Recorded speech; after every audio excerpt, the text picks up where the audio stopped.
United নেশনের secretary general Antonio Guterres আসছেন বাংলাদেশের জন্য। এটা খুবই ইম্পর্টেন্ট একটা ভিজিট।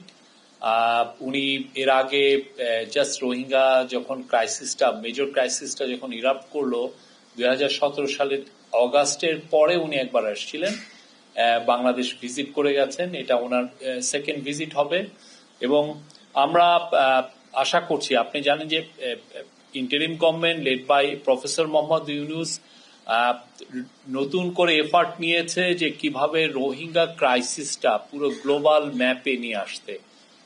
গ্লোবাল যে অনেকগুলো ক্রাইসিসের চাপে রোহিঙ্গা ক্রাইসিসটা আসলে অনেক ধামাচাপা পড়ে, মানে ফোকাসটা এখানে ছিল না।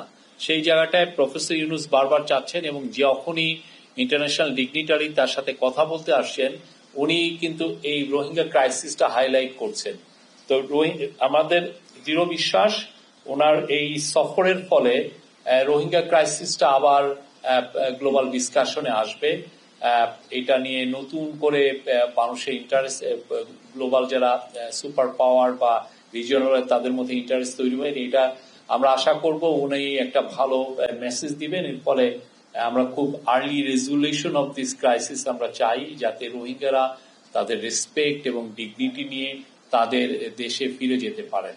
এটা ইন্টারিম গভর্নমেন্টের একটা টপ প্রায়োরিটি এবং সেটা নিয়ে professor Yunus day one of his গভর্নমেন্টের উনি এই কাজটা করে